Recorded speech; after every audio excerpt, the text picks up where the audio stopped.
कितना इंटरेस्टिंग होगा ना अगर हमारे पास ऐसे स्ट्रेटजीज है जिसके मदद से हम एक्सप्लोसिव मूव्स होने वाले स्टॉक्स को ढूंढ सकते हैं, और वो भी पहले के पहले। ऐसे स्टॉक्स जो कि 10 या 15% तक का मूवमेंट दे देते हैं, वो भी 1 या 2 दिन में। इससे हमारे दो एडवांटेजेस होते हैं एक्सप्लोसिव मूव स्टॉक्स में, कि यहाँ पर हमें low risk high reward setups मिलते हैं, एंड यहाँ पर जो स्टॉक सिलेक्शन क्राइटेरिया है वो बहुत ज्यादा सिंपल है। यहाँ पर बहुत लोगों को लगता है कि एक्सप्लोसिव मूव स्टॉक ढूंढने के लिए हमें बहुत ही कॉम्प्लेक्स इंडिकेटर्स वगैरह चीजों की जरूरत पड़ेगी, पर नहीं। इसके लिए मैं सिंपल 3 स्ट्रेटजीज है जिसके मदद से हम एक्सप्लोसिव मूव्स होने वाले स्टॉक्स को ढूंढ सकते हैं। तो ये 3 सिंपल स्ट्रेटजीज को मैंने हर एक एग्जांपल के साथ समझाया हुआ है, ताकि आपको क्लियरली समझ में आए कि हम कम समय में कैसे बड़े मूवमेंट को कैप्चर कर सकते हैं। और एक्सप्लोसिव मूव स्टॉक्स को ढूंढने से पहले भी हमारे लिए ये जानना जरूरी हो जाता है कि ऐसे स्टॉक्स में क्या क्वालिटीज होती है जिनमें ये एक्सप्लोसिव मूव्स लाती हैं। तो इन तीनों स्ट्रेटजीज को हम बहुत ही डिटेल में समझेंगे एग्जांपल्स के साथ, और इस वीडियो को पूरा देखना, तभी आपको ये सभी स्ट्रेटजीज अच्छे से समझ में आ जाएंगे। तो चलिए बिना समय गवाए इस वीडियो को जल्दी से शुरू करते हैं। इस सिंपल से वीडियो में हम जानेंगे कि किसी भी स्टॉक में हमें एक्सप्लोसिव मूव्स को कैसे पकड़ना है, मैं कैसे एक्सप्लोसिव मूव्स को कैच करता हूँ स्टॉक के अंदर, और बिफोर ब्रेकआउट स्टॉक्स के अंदर हम एक्सप्लोसिव मूव्स को कैसे पकड़ सकते हैं। तो इससे पहले हमारे लिए जाना ये जरूरी है कि एक्सप्लोसिव मूव्स होने वाले स्टॉक्स में क्वालिटीज क्या होती हैं। तो एक्सप्लोसिव मूव्स उन्हीं स्टॉक्स के अंदर होता है जहां पर टाइट कंसोलिडेशन हो रहा है। तो जब भी स्टॉक आपको ऐसा दिखे कि जहां पर स्टॉक का प्राइस वाइडर जोन से नैरो जोन में चला जा रहा है, मतलब स्टॉक का प्राइस यहाँ पर अभी प्राइस कॉन्ट्रैक्ट हो रहा है, वॉलेटिलिटी कॉन्ट्रैक्शन पैटर्न है, तब हमें यहाँ पर एक्सप्लोसिव मूव देखने को मिलता है। तो ऐसे स्टॉक्स को हम कैसे ढूंढें जहाँ पर टाइट कंसोलिडेशन हो रहा है। तो इसके लिए एक सिंपल सा वेबसाइट है जो कि है topstockresearch.com, और यहाँ पर हम एक स्ट्रेटजी का यूज करेंगे जो कि है बोलिंगर बैंड स्क्वीज ब्रेकआउट।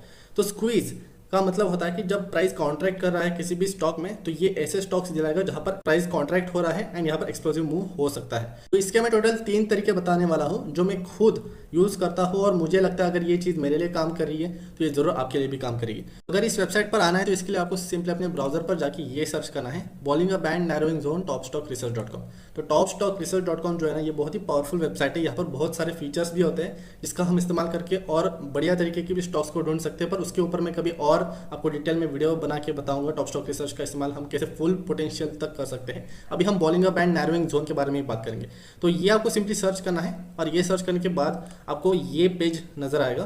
तो इस पेज पर आने के बाद आपको क्या चीज करनी है, यहाँ पर सिमिलर स्क्रीनर्स है। ओके, तो नैरोइंग बोलिंगर बैंड और नैरोइंग बोलिंगर बैंड ब्रेकआउट, तो इन दोनों में से ही आपको यूज करना है। तो यहाँ पर मैं ज्यादातर narrowing Bollinger band breakout use करता हूँ, इससे मुझे कंफर्मेशन ब्रेकआउट्स मिल जाते हैं, क्योंकि नैरोइंग बोलिंगर बैंड की प्रोबेबिलिटी यहाँ पर कम है। मैंने खुद एक्सपीरियंस किया है चार्ट्स के ऊपर कि ये जो स्टॉक्स दिलाता है उतने अच्छे खासे स्टॉक्स नहीं होते और काफी लो लिक्विडिटी वाले स्टॉक्स होते हैं, और जो नैरोइंग बोलिंगर बैंड ब्रेकआउट में स्टॉक्स आते हैं वो थोड़े अच्छे स्टॉक्स होते हैं। एंड यहाँ पर भी आपको किन चीजों का ध्यान देना है वो भी मैं आपको बताऊंगा। तो सिंपली आप इस पर क्लिक कीजिए, नैरोइंग बोलिंगर बैंड ब्रेकआउट पर। इस पर क्लिक करने के बाद आपके सामने वो सारे स्टॉक्स निकल के आएंगे जहां पर नैरोइंग बोलिंगर बैंड में ब्रेकआउट हो रहा है, मतलब टाइट कंसोलिडेशन जोन से बाहर निकल रहे हैं। और यहाँ पर आके फिर अदर टिक्स जो आपको दिख रहा है, यहाँ पर इसका मतलब है टाइम फ्रेम। इस टाइम फ्रेम पर आप स्टॉक्स को सिलेक्ट करना चाहते हो। तो हम यहाँ पर अगर स्विंग ट्रेडिंग पर फोकस कर रहे हैं तो इसका मतलब है हमें यहाँ पर डेली टाइम फ्रेम और वीकली टाइम फ्रेम पर ज्यादा फोकस करना है। तो डेली टाइम फ्रेम पर मैं यहाँ पर सिलेक्ट कर देता हूँ, एंड डेली टाइम फ्रेम पर सिलेक्ट करने के बाद आपको यहाँ पर ऊपर की तरफ दिखाई देगा screener Bollinger bands breakout after squeeze on daily tick. Tick मतलब टाइम फ्रेम। तो ये हो गए सारे स्टॉक्स जो कि डेली टाइम फ्रेम पर यहाँ पर टाइट कंसोलिडेशन के बाहर आ रहे हैं। तो इसमें से मैंने इन सभी स्टॉक्स को एनालाइज कर लिया है, एंड यहाँ पर आपको प्राइस चेंज परसेंटेज पर ध्यान देना है। प्राइस चेंज परसेंटेज में जो भी कम यहाँ पर मूव कर चुके हैं उनको आपको पहले एनालाइज करना है। तो यहाँ पर सबसे कम कौन सा प्राइस चेंज परसेंट है, 0.137%, जो कि हेरिटेज फूड्स लिमिटेड निकल के आ रहा है। तो इसको मैं पहले एनालाइज करूंगा। तो आपको मैं वो बता रहा हूँ कि असेंडिंग वे में आप कैसे एनालाइज कर सकते हो और जल्दी से कैसे बढ़िया स्टॉक्स को खोज सकते हो। तो हेरिटेज फूड्स लिमिटेड, अगर मैं इसका चार्ट आपको दिखाऊँ, यहाँ पर इस चार्ट में आप क्लियरली देख सकते हो कि ऑलरेडी यहाँ पर मोमेंटम हो चुका है। मोमेंटम हो जाने के बाद स्टॉक करेक्ट होता है and then tight consolidation zone में चला जाता है। टाइट कंसोलिडेशन जोन का जैसे ही ब्रेकआउट होगा तब हम यहाँ पर एंटर करने की प्लानिंग कर सकते हैं। और एक लिमिटेशन मैं बताना चाहता हूँ इस स्टॉक सिलेक्शन स्ट्रेटजी का, जो कि है बोलिंगर बैंड स्क्वीज स्ट्रेटजी। तो इसमें जो टाइट कंसोलिडेशन वाले स्टॉक्स निकल के आ रहे हैं, यहाँ पर फेक ब्रेकआउट होने के चांसेस काफी हद तक बढ़ जाते हैं। तो अगर आपको फेक ब्रेकआउट में फंसना नहीं है, इसको काफी हद तक रिड्यूस करना है, तो आपको RSI इंडिकेटर इसकी जरूरत पड़ेगी। RSI इंडिकेटर को आप अप्लाई करो अपने चार्टिंग सॉफ्टवेयर पर, और RSI का सेटिंग्स आपको 60 रखना है अपर बैंड पे और 40 रखना है लोअर बैंड पे। एंड 60 के ऊपर अगर क्रॉस करता है ब्रेकआउट के वक्त तभी आपको एंटर करना है, नहीं तो नहीं करना। तो इससे ना क्या होता है ना, काफी हद तक आपके फेक ब्रेकआउट में फंसने के चांसेस कम हो जाते हैं। तो ये था इस स्ट्रैटेजी के बारे में। और एक चीज़ आपको बताना है, तो यहाँ पर जो स्कैनर है, यहाँ पर मैंने हेरिटेज फूड्स को चुना जिसकी प्राइस चेंज परसेंट जो जिसका भी कम है उसको हम पहले एनालाइज करेंगे।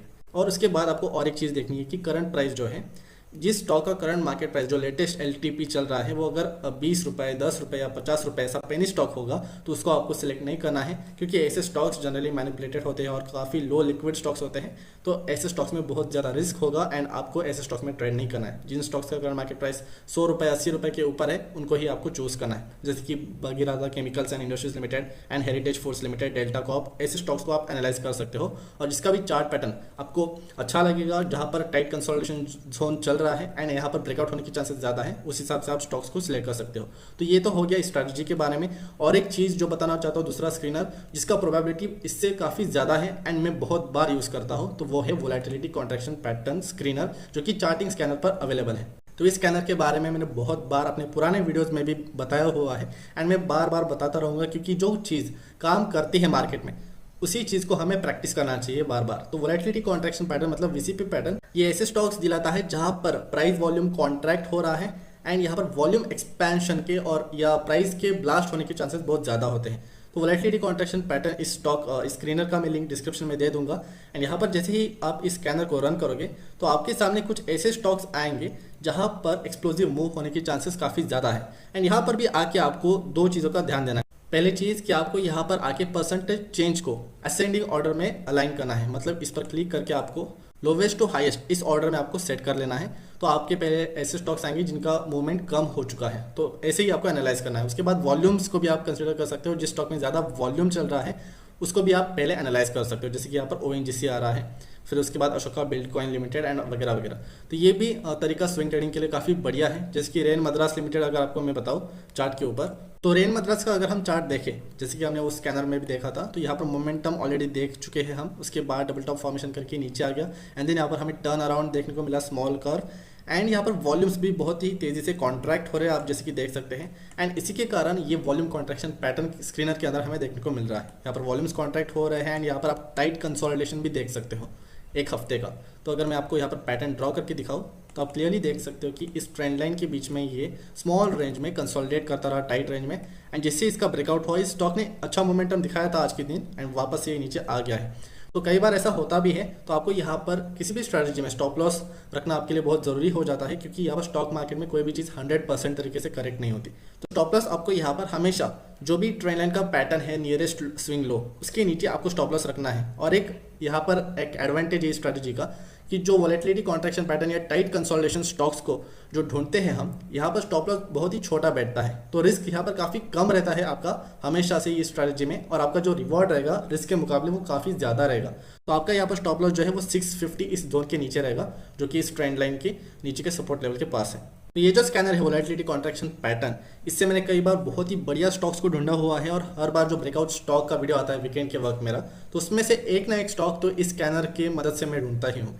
तो मैं आपको बोलूँगा कि इस स्कैनर को जितना ज़्यादा प्रैक्टिस करोगे उतना आपके लिए बेहतर रहेगा, क्योंकि ये स्क्रीनर कई बार ऐसे स्टॉक्स भी दे देता है जो कि 30 to 40% तक का मूवमेंट तक कर देते हैं। तो यहाँ पर ये स्कैनर को आपको हमेशा एंड ऑफ द डे, मतलब इवनिंग के वक्त आपको स्कैन करके पढ़ना है। अब ये लाइव मार्केट चल रहा है और लाइव मार्केट के वक्त इसका रिजल्ट इतना अच्छा नहीं रहता है, पर अगर शाम को आप एनालाइज करोगे इस सभी स्टॉक्स को डेली, तब आपको अच्छे स्टॉक्स देखने को मिलेंगे। एंड यहाँ पर आपको वही स्टॉक्स को ढूंढना है जिनका चार्ट पैटर्न फेवरेबल हो और यहाँ पर टाइट कंसोलिडेशन चल रहा हो और प्रॉपर वॉल्यूम कॉन्ट्रैक्ट भी हो रहा हो। तो अपने सेटअप के हिसाब से आपको यहाँ पर बढ़िया स्टॉक को ढूंढना है, जैसे कि मैंने आपको एक रेन मद्रास का एग्जांपल दिया, और मयूर यूनिकोटर्स ये स्टॉक को भी मैंने इसी स्क्रीनर की मदद से ढूंढा था। अभी तक हमने दो तरीकों को जान लिया है, जो कि जिसमें से एक था Bollinger band breakout square strategy और दूसरा था वोलेटिलिटी कॉन्ट्रैक्शन पैटर्न स्क्रीनर। तो ये दोनों स्क्रीनर को हमने देख लिया प्रॉपर्ली। अभी तीसरा जो है पॉजिटिव बिजनेस इंपैक्ट, जहां पर हम फंडामेंटल एरिया से कंफर्मेशन लेके स्टॉक्स को ढूंढते हैं एंड यहाँ पर हम चार्ट पैटर्न का भी कंफर्मेशन लेते हैं। तो ये सबसे ज़्यादा प्रोबेबिलिटी रखता है एंड एक्यूरेसी भी काफ़ी ज़्यादा होता है। इससे मैंने KPI ग्रीन एनर्जी, नज़ारा टेक्नोलॉजीज, अगर आपने मेरा पिछला ब्रेकआउट वीडियो देखा है जहाँ पर मैंने मल्टीपल स्टॉक सिलेक्शन स्ट्रेटजीज आपसे शेयर किया था, वहाँ पर मैंने नज़ारा टेक्नोलॉजीज आपको एक स्टॉक बताया था, जिसका मैं चार्ट भी आपको दिखा देता हूँ अभी। तो नज़ारा टेक्नोलॉजीज लिमिटेड ने लगातार 2 दिन से यहाँ पर 6-5% तक का मूवमेंट इसने ऑलरेडी कर दिया है। संडे के दिन ही मैंने इस वीडियो को पोस्ट किया था और आप क्लियरली देख सकते हो मंडे और ट्यूसडे आज के दिन यहाँ पर बहुत ही बढ़िया मोमेंटम हमें देखने को मिल रहा है। वॉल्यूम्स भी अगर आप देखोगे तो यहाँ पर काफ़ी अच्छे तरीके से ऊपर जा रहे हैं। तो यहाँ पर भी वॉल्यूम कॉन्ट्रैक्शन था एंड सडनली यहाँ पर वॉल्यूम में जंप देखने को मिल रहा है एंड प्राइस में भी। तो नज़ारा टेक्नोलॉजीज में एक सिंपल सा न्यूज़ था जहाँ पर एक इन्वेस्टर जो कि ज़ीरोधा के फाउंडर है निखिल कामत, इन्होंने अपना स्टेक बाय किया था। तो यहाँ पर शेयर होल्डिंग स्क्रीन की मदद से भी हम ऐसे स्टॉक्स को ट्राई कर सकते हैं, जिसके लिए मैं इस्तेमाल करता हूँ screener.in ये वेबसाइट और iDrive ऐप। तो iDrive ऐप को मैं ज़्यादा इस्तेमाल करता हूँ फ्लैश न्यूज़ के कारण ये स्टॉक मेरे नज़र में पड़ी थी एंड नज़ारा में यहाँ पर निखिल कामत इन्होंने स्टेक बाय किया था। तो उसके कारण मुझे ये स्टॉक जस्ट पता चला एंड जब मैंने स्टॉक का चार्ट पैटर्न खोल के देखा तब मुझे ये इतना बढ़िया ब्रेकआउट देखने को मिल रहा था जो कि 1 साल से ज़्यादा का है। तो उसके कारण यहाँ पर जब आपको फंडामेंटल न्यूज़ फेवर में दिख रही हो टेक्निकल्स के, जहाँ पर फंडामेंटली न्यूज़ भी अच्छा है और ग्रोथ ट्रिगर ला सकती है स्टॉक प्राइस में एंड यहाँ पर टेक्निकल पैटर्न भी अच्छा है, तो ये जब दोनों मिल जाते हैं ना तब आपको मल्टी बैगर रिटर्न्स तक देखने को मिल सकता है। तो ये इतना पावरफुल स्ट्रैटेजी है ना जहां पर फंडामेंटल का कंफर्मेशन लेके हम बढ़िया स्टॉक्स को भी ढूंढ सकते हैं। तो एक दिन पहले मुझे इसी स्ट्रैटेजी की मदद से एक स्टॉक मिला था जहां पर टाइट कंसोलिडेशन भी देखने को मिल रहा था और यहाँ पर पॉजिटिव बिजनेस इंपैक्ट भी था। तो ये स्टॉक मुझे कैसे मिला फिर से मैं दोबारा से रिपीट कर देता हूँ। तो इसके लिए मैं iDrive ऐप का इस्तेमाल करता हूँ। iDrive ऐप डाउनलोड करने के बाद जस्ट मैं यहाँ पर फ्लैश न्यूज़ सेक्शन पर आके सभी कंपनी अनाउंसमेंट्स को रीड करता रहता हूँ, ट्राई करता रहता हूँ। यहाँ से मुझे ये पता चलता है कि किस कंपनी में क्या हो रहा है और कौन सा पॉजिटिव फंडामेंटल ट्रिगर किस कंपनी में चल रहा है। जैसे कि अगर किसी कंपनी में प्रोमोटर बाइंग हो रही है तो ये बहुत ही पॉजिटिव न्यूज़ है। उसके बाद किसी कंपनी में अगर कैपेक्स चल रहा हो, कोई कंपनी अपने बिजनेस को ग्रो करने के लिए कैपेक्स कर रही है या कोई प्रोजेक्ट को लॉन्च कर रही है या प्रोडक्ट को ला रही है नया प्रोडक्ट को, तो ये भी बहुत ही पॉजिटिव न्यूज़ है। तो ऐसे न्यूज़ को आपको ट्रैक करता रहना है। तो ये जो स्टॉक है आशापुरा, ये मुझे स्क्रीनर में दिख गया था जो कि है बोलेंगे बैंड स्क्वीज स्ट्रैटेजी। तो इसमें मुझे कल के दिन आशापुरा का नाम दिखा था। तो यहाँ पर स्क्वीज भी हमें देखने को मिल रहा है और एक इंपॉर्टेंट चीज़ है एक्सप्लोजिव मूव में जो होनी चाहिए, जैसे कि पहले ही यहाँ पर मोमेंटम होना चाहिए। पहले तो इसको कहते हैं हम momentum squeeze play setups. Momentum पहले होना चाहिए और यहाँ पर मोमेंटम के बाद थोड़ा correction and then tight consolidation, जिसके आप देख सकते हो। तो यहाँ पर पहले तेजी थी एंड देन टाइट कंसोलिडेशन हुआ। जब भी आपको इस तरीके का सेटअप दिखाई दे तब समझ जाना कि यहाँ पर एक्सप्लोजिव मूव होने की चांसेस और ज़्यादा है। और देखो यहाँ पर आप एक्सप्लोजिव मूव देख सकते हो, एक बड़ा मोमेंटम हमें देखने को मिल रहा है आज के दिन, जहाँ पर स्टॉक 6.80% से ऊपर है। और यहाँ पर एक पॉजिटिव बिजनेस इंपैक्ट भी है जो कि आप iDrive ऐप पर साफ साफ देख सकते हो, जहाँ पर कंपनी के प्रोमोटर ने यहाँ पर प्लेज को रिलीज किया है 1 करोड़ शेयर्स का। तो ये भी एक पॉजिटिव न्यूज़ है कंपनी के लिए। तो इस पॉजिटिव बिजनेस इंपैक्ट की वजह से स्टॉक ने एक बढ़िया मूव दिखा दिया। और एक एग्जाम्पल है KPI ग्रीन एनर्जी, जिसमें केवल 15 मिनट्स में मैंने 5% का मूव कैप्चर किया था इसी की मदद से, पॉजिटिव बिजनेस इंपैक्ट स्ट्रैटेजी की वजह से। तो यहाँ पर क्या हुआ, KPI ग्रीन एनर्जी में मोमेंटम था पहले से ही बहुत अच्छा। तो ये आपको क्वालिटी हमेशा ध्यान रखनी है कि स्टॉक जो भी आप देख रहे हो ना एक्सप्लोजिव के लिए, जहाँ पर आपको ऐसे स्टॉक चाहिए जहाँ पर बढ़िया मूव हो सकता है शॉर्ट टाइम में, तो पहले तो मोमेंटम चाहिए। मोमेंटम होने के बाद यहाँ पर एक स्ट्रक्चरल कंसोलिडेशन होना चाहिए, एक प्रॉपर स्ट्रक्चर में कंसोलिडेशन होना चाहिए, जिसके आप देख सकते हो एक अच्छा मोमेंटम हुआ, तेजी हुआ एंड उसके बाद एक रेंज में कंसोलिडेशन हुआ एंड जैसे ही इस रेंज का ब्रेकआउट हुआ, आप देख सकते हो ब्रेकआउट लेवल के बाद स्टॉक ने 6% का मूव दे दिया। और इसी मूव को मैंने पूरा का पूरा कैप्चर किया था उस दिन, क्योंकि मुझे यहाँ पर ब्रेकआउट से पहले ही पता था कि स्टॉक में बढ़िया मूव हो सकता है, क्योंकि यहाँ पर न्यूज़ आई थी स्टॉक के रिगार्डिंग, एक पॉजिटिव न्यूज़ थी, जिसके कारण स्टॉक में उस दिन बहुत अच्छी तेजी हुई एंड इस मूव को मैंने पहले के पहले ही कैप्चर किया। तो आप भी ऐसे कर सकते हो। तो आपको हमेशा एक होमवर्क करना है जहां पर शाम को आपको सभी कंपनी के अनाउंसमेंट्स को देखना है और ऐसे स्टॉक्स को वॉच लिस्ट में ऐड कर लेना है जहां पर उस कंपनी का पॉजिटिव न्यूज़ भी है और उसके साथ चार्ट पे भी यहाँ पर अच्छा स्ट्रक्चर देखने को मिल रहा है। अगर आपको ऐसी कोई भी कंपनी मिल जाती है ना तो उस कंपनी में आप ट्रेड कर सकते हो एंड आपको ऐसे ज़्यादातर मूव्स देखने को मिलेंगे, हमेशा देखने को मिलेंगे। और यहाँ पर आपका स्टॉप लॉस भी होना ज़रूरी है, क्योंकि यहाँ पर आपको पता है कोई भी स्ट्रैटेजी 100% काम नहीं करती और ऐसे स्ट्रैटेजीज में ना आपका ज़्यादा रिवॉर्ड होने की वजह से हमेशा आप नेट प्रॉफिटेबल होते हो। तो अगर ये आपको वीडियो यूजफुल लगा है तो ज़रूर इस वीडियो को लाइक कीजिए, शेयर कीजिए और चैनल को सब्सक्राइब कर दीजिए।